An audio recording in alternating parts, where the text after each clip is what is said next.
All right, let's go over this real quick. So this is a plug and play rear view camera kit for RV on Amazon. There's the part number and SKU and stuff, the instructions.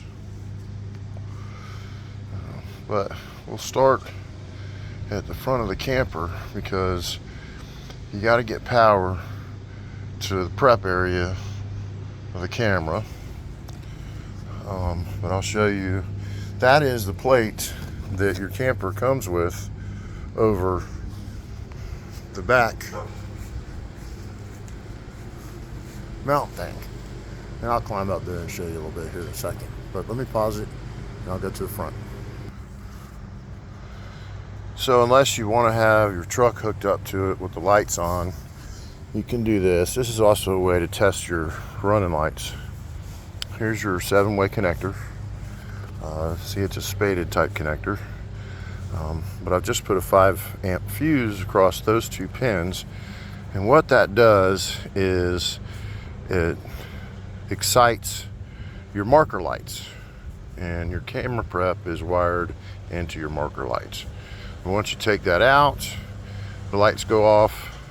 Once you put it in, the lights go on. See, there's a light on up there. I'm gonna pull the thing out. The light went out. Put it back in. Light came back on. All right. So again, 5 amp. You see the orientation on the 7-way plug of the 2 pins that you need to cross over. All right. And go to the back.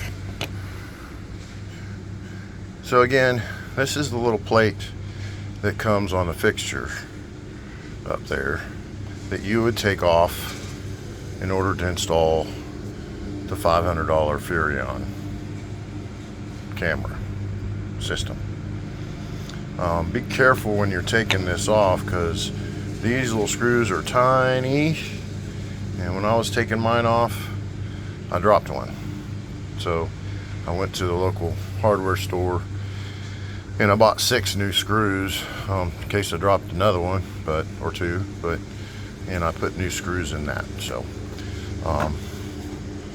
yeah, so got that while I was at the hardware store too, because I couldn't see using my credit card for 84 cents. So anyway, so here's all the tools that you need.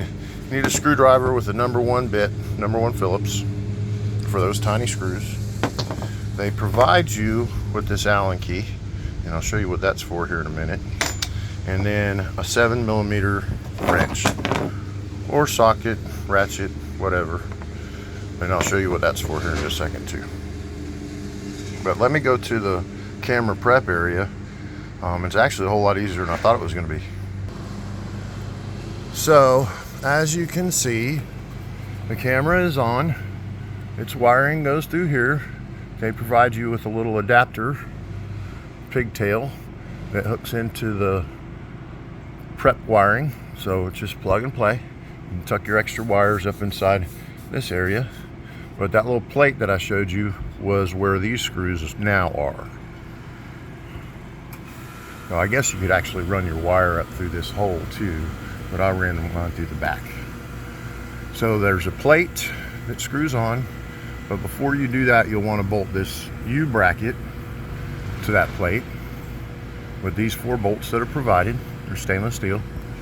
Install the antenna, of course, and then the camera itself mounts to the U bracket with these screws here. The center one is to hold it on, and then the other one that's offset here is for adjusting.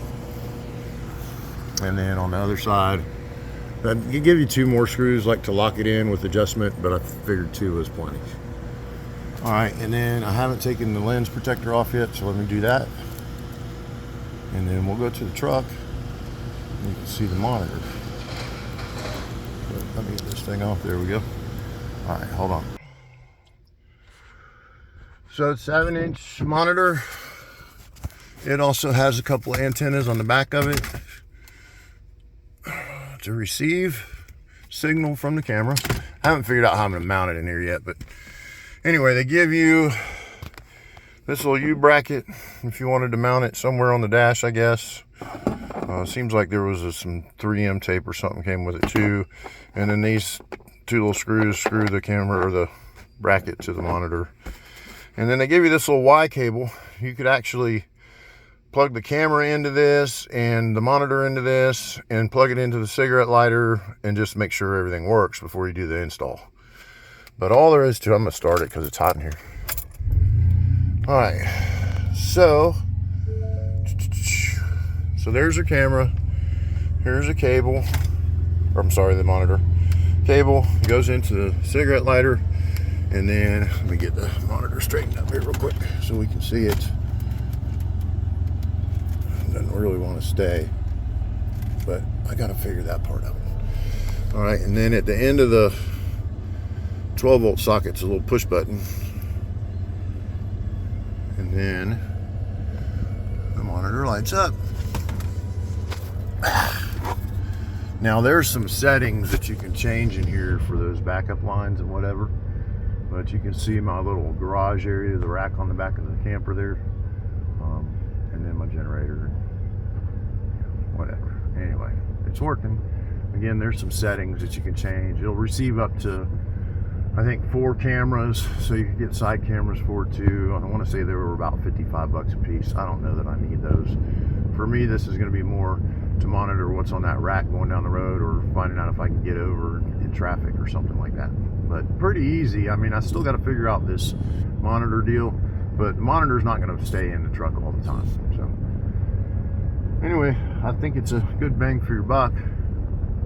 You know, I'd rather spend 70, 80, 100 bucks on something like this than 400 or 500 on the Furrion. And you know, if I don't use it, I don't use it. I'll find another use for it or something. All right, thank you for watching.